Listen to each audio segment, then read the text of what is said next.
I'm Max User from Pragma Lawyers. Today I'll be speaking with Elizabeth McLean, our employment law specialist. Elizabeth has over 10 years experience advising on a wide array of employment matters. Today specifically, we'll be discussing the coronavirus pandemic and how it is impacting workplaces and employers alike. Thanks, Max. Good to be here talking to you today. Now, we are in extremely challenging and unprecedented times. Tensions are high in Australian workplaces at the moment, and employers and employees need to ensure that they're treating each other with respect and within the boundaries of the law. Now, our job as employment lawyers is to ensure that they know how to do that. What precisely should employers be doing? Are they obliged to ensure that staff work from home? Well, Max, under occupational health and safety laws, employers are obliged to ensure that they take all steps as far as reasonably practicable to ensure a safe workplace for their employees. Now, that may well entail certain employees working from home, particularly if they are vulnerable to this virus, for example, if they are over 65 or they have an underlying health condition. I would be telling employers that those employees should be working from home if they can. Now, in terms of your wider workforce who aren't particularly vulnerable, there isn't a government direction at the moment that everybody has to work from home. However, it is a good idea if it does work for your business. Now, there are businesses doing some teams in the office, some teams from home, and those sorts of measures can work well too.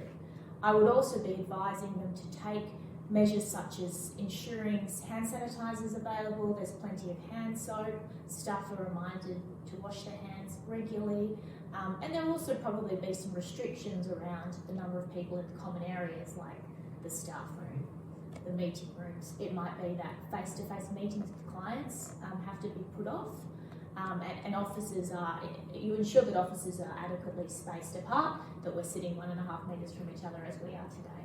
Those sorts of measures. And what if staff don't feel comfortable physically attending the office? It's a very good question, Max, and a very, very complex situation. Now, in the first instance, I would advise employers to consider the employee's concern. It might be that they have an underlying health condition that the employee isn't aware of, or perhaps they live with somebody who has an underlying health condition or some other vulnerability. Perhaps they're a carer for a parent or a child with a health condition. Now, that situation would mean that the employer perhaps has to take some additional steps to ensure the safety of that worker.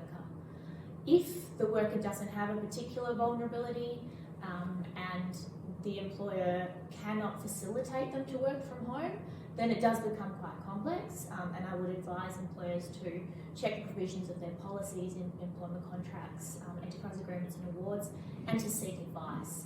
In some instances like that, the employee may have to take some paid leave, and the employer and the employee should reach agreement on that.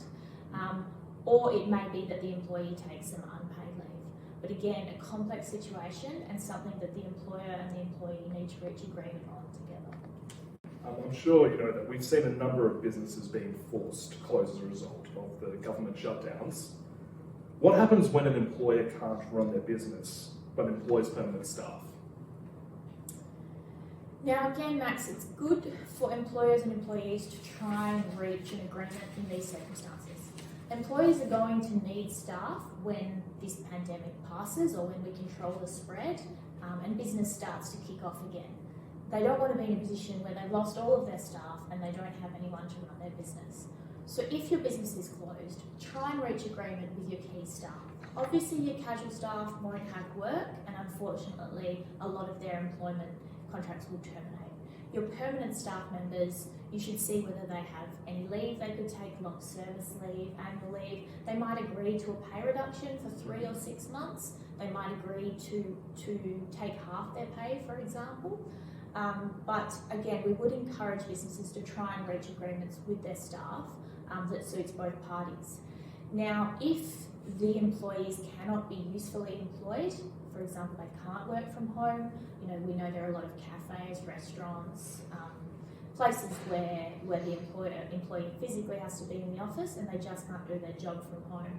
In those circumstances where they can't do their job from home and the employer is forced to close because its employees can't be in the office or the government directs, for example, businesses like restaurants to close, there are options for the employer under the Fair Work Act, including called stand down, where the employees don't have to be paid, but they do remain your employees, so they're still on your books, and they do accrue leave in the normal way. Now, this is a last resort option, but it is an option for employers where they are forced to close down part or all of their business. I would stress that it should be used in only the worst case scenarios, and you should seek advice before standing down employees without pay, given the severity of that option. How should employers find out about this stand-down option? Well, it is under the Fair Work Act. There are provisions that allow it, but as I said, there are criteria for it to be enlivened. So the employer will have to demonstrate that the employee can't be usefully employed, so they can't do anything useful to assist the business. That might mean they have to explore whether the employee can do some different duties. So they might not do their day-to-day job, but they might be able to help the business in another way, and they might be able to do that from home. If they can't be usefully employed, and if the business has been shut down, now that's a key criteria. It can't be that the employer has decided to close because of a downturn in trade. It has to be that because of a reason outside of their control, such as a government requirement, they've been closed down because their business basically isn't allowed to operate. Now, in those circumstances, stand down will apply, but as I said, it can be modified by provisions of contracts, enterprise agreements, awards, and even policies. So do check those employment documents before you stand down anyone, and do seek advice. There's been a lot of talk about leave provisions lately. I've heard terms such as isolation leave and coronavirus leave. What are the options for taking leave, and what do employers need to know? Well, Max, personal leave encompasses both carers leave and sick leave. So obviously, if an employee is unwell, if they contract coronavirus, they will take their personal leave if they have personal leave accruals. Now, if they are caring for somebody who has coronavirus, a member of their household, then carers leave will apply there. So that all falls under the banner of personal leave. It becomes a bit more complex when nobody is sick, but they are required to isolate.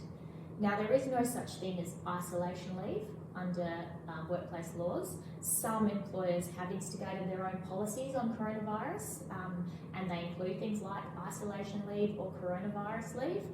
But those types of leave aren't governed, so it is unprecedented, and employers again are encouraged to reach an agreement with their staff.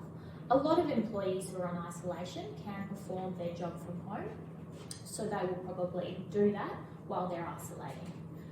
If the employee can't perform their job from home and they can't come into the office due to self-imposed isolation, then paid leave should be explored. If it's not available or the employer doesn't want to pay it, then in those circumstances it is generally on the employee, and employers may not have to pay them their salary. But before they go down that route, they should explore an agreement with the employee, and of course encourage them to work from home where they can.